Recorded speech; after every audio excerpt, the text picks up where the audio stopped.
Hello to all my story lovers. Welcome back in Story Time channel. I'm Pallavi reading interesting stories for you. Today I'm reading Vikramaditya. Now let's go to the story. This is Vikramaditya and a vetal. A very long time ago, there lived a king named Vikramaditya who ruled over Ujjain, India. Vikramaditya was lover of art and knowledge. Many scholars, artists, and poets came to see him every day. That was a beautiful poem. Give him a bag of gold coins. The king was wise and just, and many people bought gifts for him. I have bought you a special gift from Banaras, my lord. Thank you, Panditji. One day a sage came to see the king. Welcome to my kingdom, Swamiji. What brings you here? I have heard much about the great king Vikramaditya.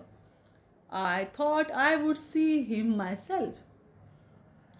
The sage then took out a fruit from his bag. I am but a poor man, so please do not reject my humble gift of a fruit. Vikramaditya was moved.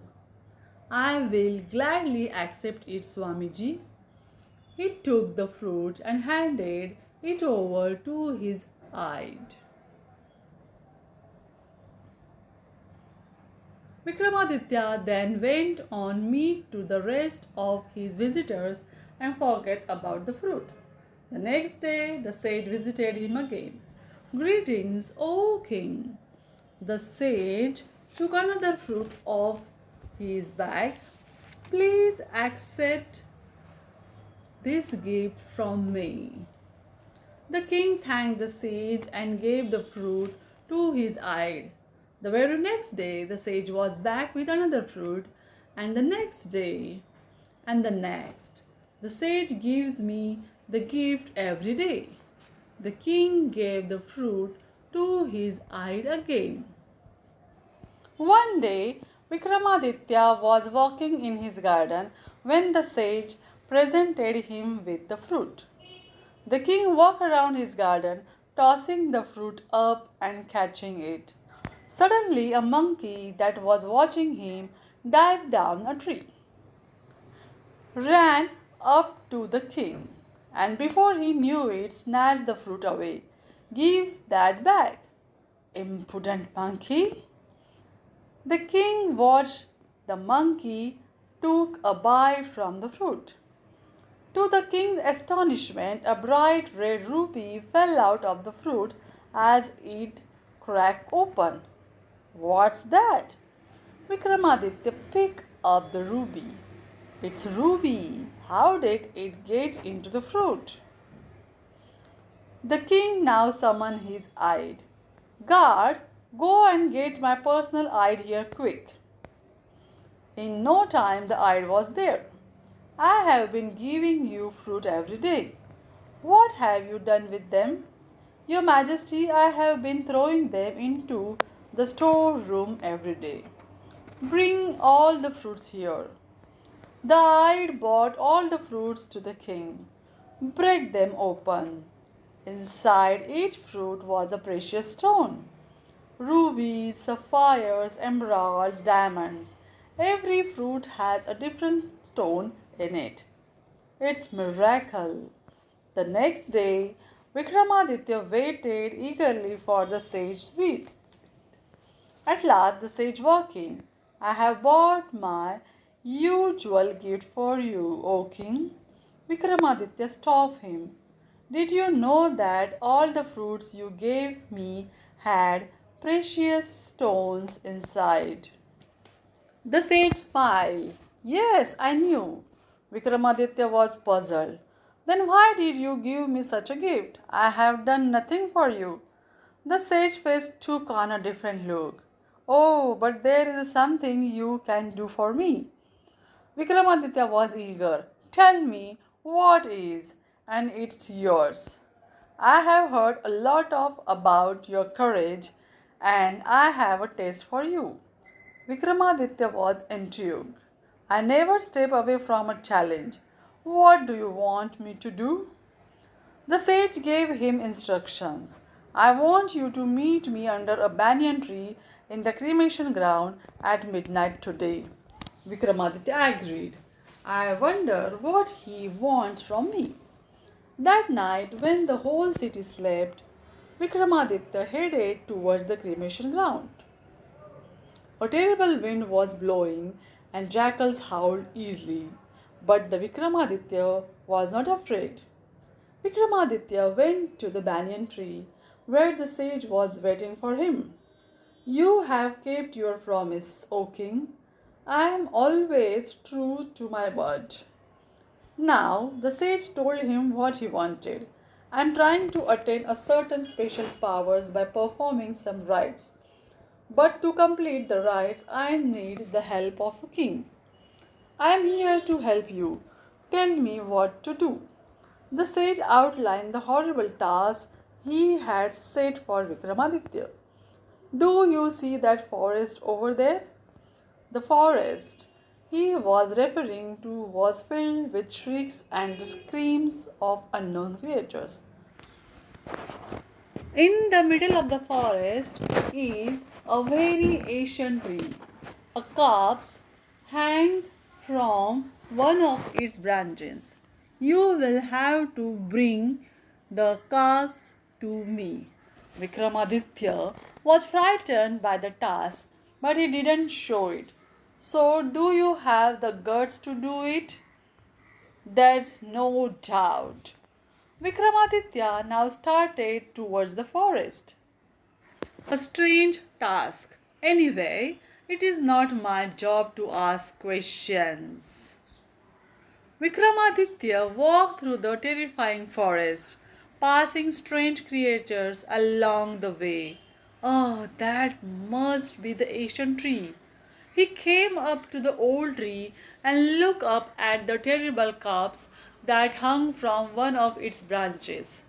That must be the corpse he wants.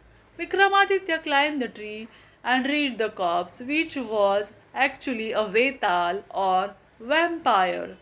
Reaching the vetal, the king withdrew his sword and cut the rope that tied the vetal to the branch. To his horror, the vetal let out to shriek as it fell to the ground. Shriek! Vikramaditya hurriedly went up to it. It is still alive. The minute he uttered the words, the vetal started to laugh hideously. Ha ha ha ha ha. The next instant it was back on the tree, hanging from the branch. What is this? I don't understand. Vikramaditya was not going to give up. Let me try again. He climbed back to the vetal and cut the rope again. And the very same thing happened. The vetal laughed, ha ha ha, and flew back when Vikramaditya spoke. Who are you? This happened 6 times continuously.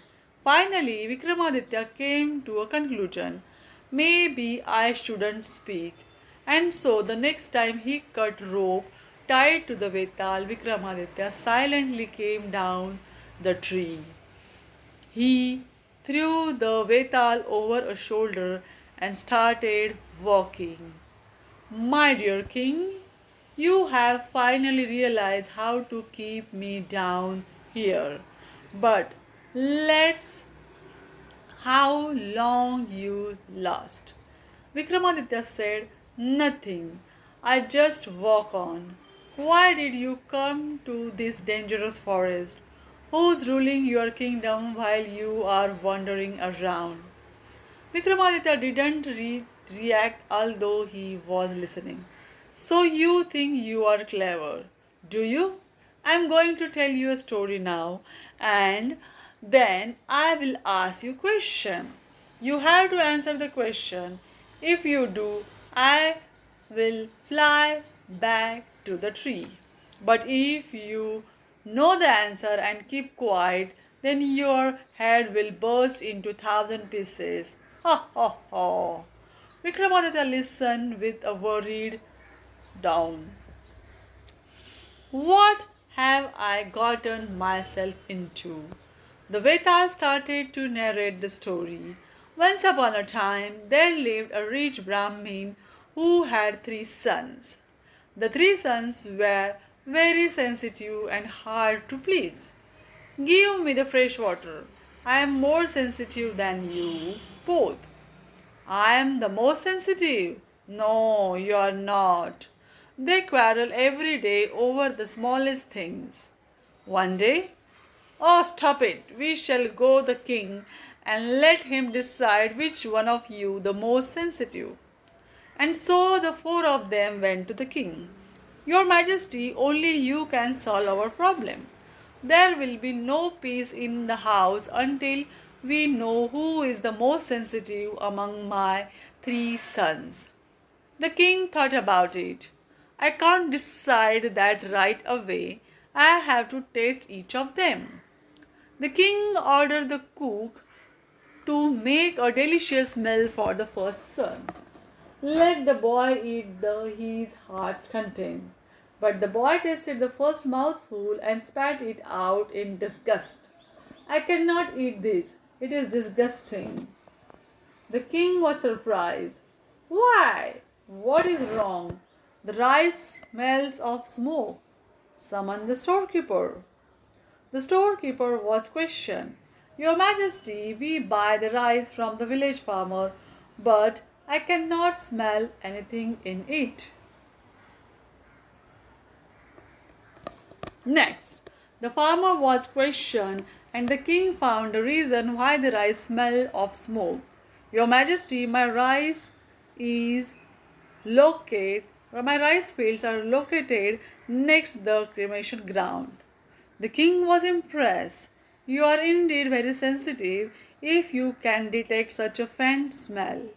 Next, the king arranged for a beautiful girl to be married to the second son of Brahmin.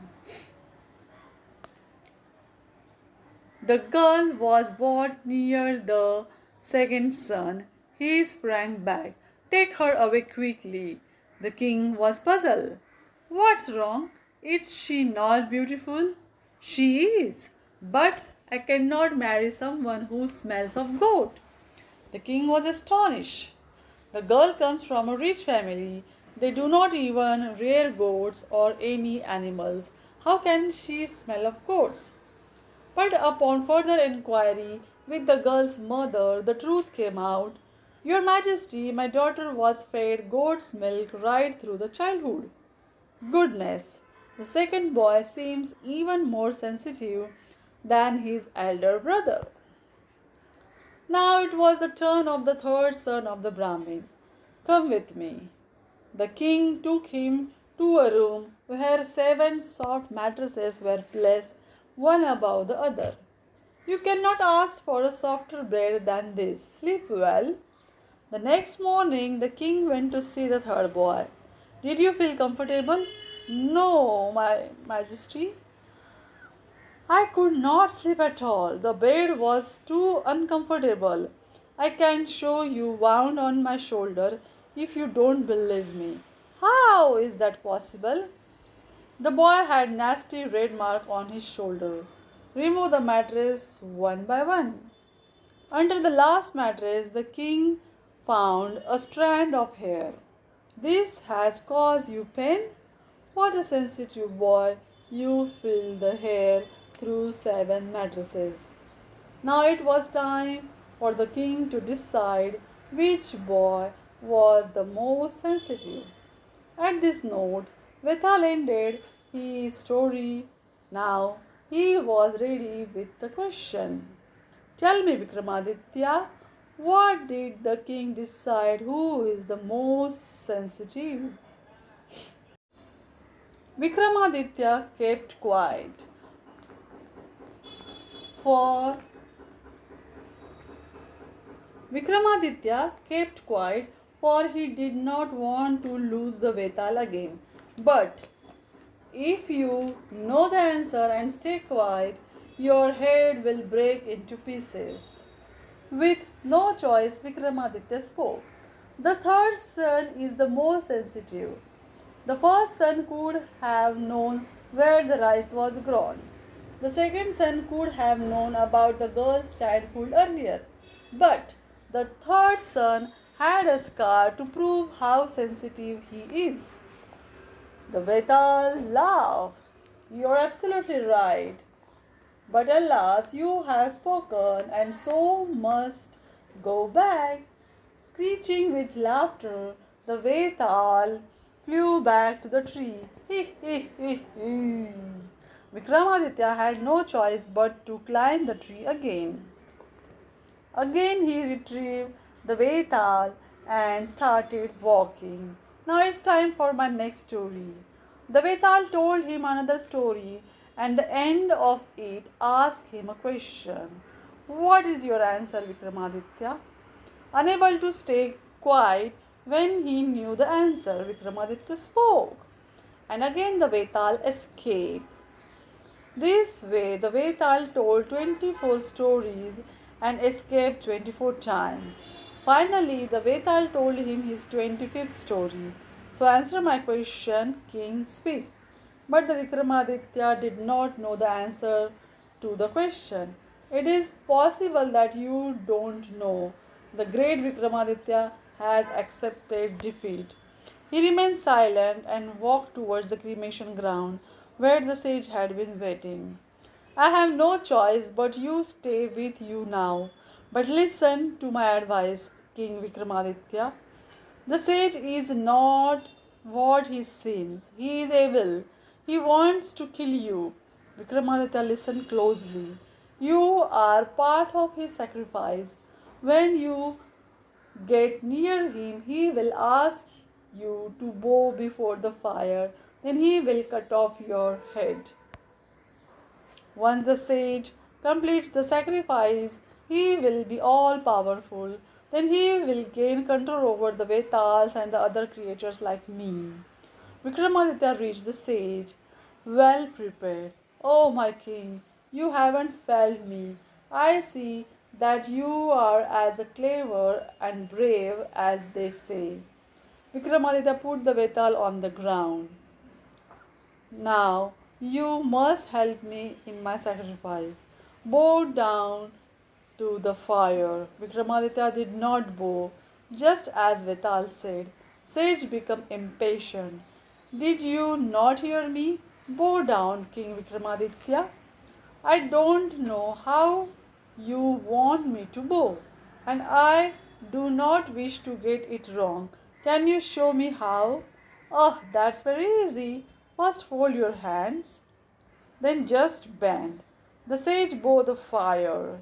In the next instant, Vikramaditya had drawn his sword and chopped the sage's head.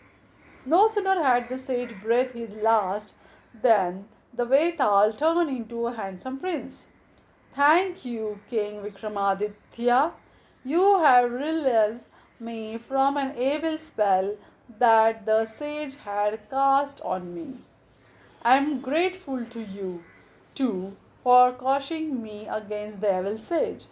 The grateful prince bade the king farewell and left. King Vikramaditya returned to his palace. And that's how Vikramaditya outwitted the evil sage. This is the story of Vikramaditya and Vetal. Do you like it? Then tell me in the comment box and subscribe our channel. Thanks for watching, guys.